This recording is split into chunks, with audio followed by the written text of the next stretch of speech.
Assalamualaikum warahmatullahi wabarakatuh. Perkenalkan, nama saya Cahaya Anissa Octavia dari Prodi PGSD kelas A semester 2. Akan menyampaikan tugas penilaian akhir semester mata kuliah Desain Pembelajaran. Dosen pengampu Dr. Nina Ikhwati Wahida SPDI MPD. Tentang model pembelajaran collaborative learning atau yang sering kita dengar dengan metode pembelajaran kolaborasi mengajar cara bekerja kelompok yang baik. Tentang makhluk hidup. Ada beberapa ciri-ciri makhluk hidup yang dipelajari di tingkat SD, yaitu 1. Bernapas. Makhluk hidup memerlukan udara untuk bernapas. Kedua, bergerak. Makhluk hidup bergerak untuk mencari makan. Ketiga, peka terhadap rangsangan. Manusia hidup dapat merespon terhadap rangsangan. 4. Memerlukan makanan dan minuman. Manusia memerlukan makanan dan minuman untuk bertahan hidup. 5. Tumbuhan dan perkembangan. Makhluk hidup tumbuh dan berkembang untuk memperbaiki diri. Oke, langsung saja kita ke materi pertama. Apa sih yang dimaksud dengan collaborative learning? Collaborative learning adalah pembelajaran kolaboratif merupakan sebuah proses di mata peserta didik pada berbagai tingkat kemampuan kinerja, bekerja sama dengan kelompok kecil menuju tujuan bersama. Model collaborative learning merupakan membuat para siswa nyaman dalam beraktivitas secara berpasangan atau sebuah kelompok, sehingga mereka dapat bekerja sama secara maksimal. Collaborative learning juga memberi peluang bagi siswa untuk bertukar pikiran terhadap sesama teman. Ada juga analisis tujuan pembelajaran model collaborative learning. 1. Meningkatkan kemampuan berinteraksi. Kemungkinan siswa untuk berasing dengan sesama anggota atau sesama temannya sangat mudah berbaur. 2. Meningkatkan kemampuan berpikir kreatif. Kemungkinan siswa yang berpikir secara kreatif dapat dengan mudah berbaur dengan anggotanya.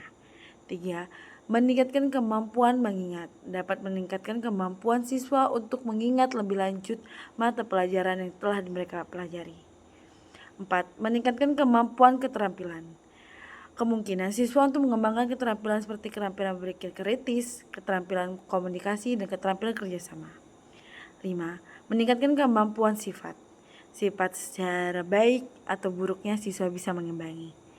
6. Meningkatkan kemampuan prestasi belajar. Dapat meningkatkan siswa dalam mempelajari materi yang telah disampaikan di dalam kelompok tersebut. Ada juga analisis siswa pada metode pembelajaran collaborative learning. 1. Pengembangan kemampuan sosial. Siswa dapat berbagi pengalaman dan ide-ide. 2. Peningkatan kemampuan informasi. Siswa dapat memperoleh informasi dan sumber daya. 3. Pengembangan kemampuan berpikir kritis. Siswa dapat membangun kemampuan berpikir kritis melalui diagnosis mereka. 4. Meningkatkan motivasi belajar. Motivasi belajar bisa melalui media-media yang mereka pelajari secara bersama. 5. Pengembangan kemampuan komunikasi.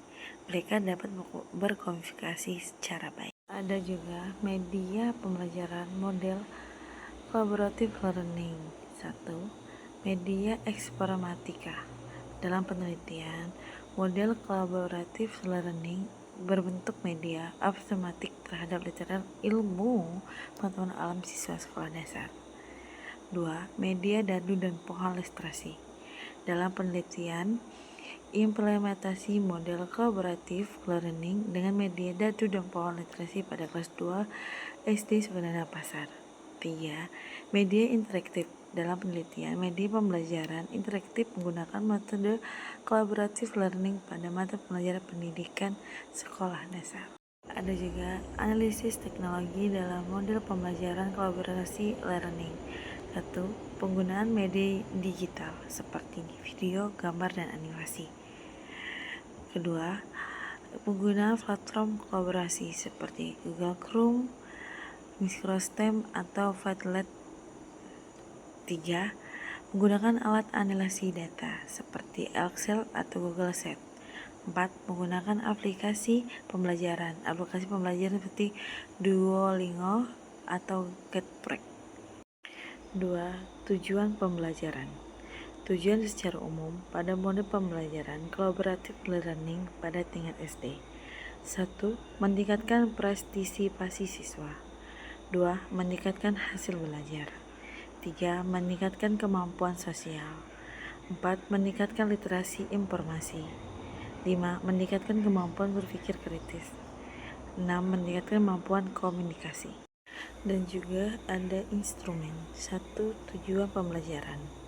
Mengurangi tugas dan memfasilitasi peserta didik untuk mencapai 6C. Meningkatkan efektif dan hasil belajar siswa. 2. Rencana pembelajaran. Berencana jadwal kegiatan yang sistematik dan menyimpan silabus yang sesuai dengan tujuan belajar. 3. Aktivitas pembelajaran. Menggunakan metode pembelajaran kreatif Van Asrat-Instratai untuk meningkatkan collaborative skill siswa. 4. Evaluasi pembelajaran. Menggunakan angka untuk mengetahui peningkatan collaborative skill siswa. 5. Pengawasan pembelajaran, evaluasi, refleksi, dan evaluasi setelah setiap siklus pembelajaran untuk mengetahui keberhasilan dan kekurangan metode pembelajaran. Mode pembelajaran. 1. Tujuan pembelajaran. Merancang tujuan pembelajaran yang spesifik dan terukur untuk meningkatkan kemampuan siswa dalam berpikir kritis, berkomunikasi efektif, dan berkreasi. 2. Rencana pembelajaran. Jadwal kegiatan sistematik dan menyimpan silabus yang sesuai dengan tujuan belajar. 3. Aktivitas pembelajaran. Membuat kelompok kecil siswa untuk bekerja sama dalam menyelesaikan masalah atau proyek. Yang terakhir adalah kelebihan dan kekurangan mode pembelajaran collaborative learning. Kelebihan: meningkatkan prestasi belajar, kemampuan berpikir baik, kemampuan berpikir kritis dan kreatif, serta meningkatkan kemampuan berkomunikasi dan bekerja sama dengan teman, meningkatkan motivasi belajar.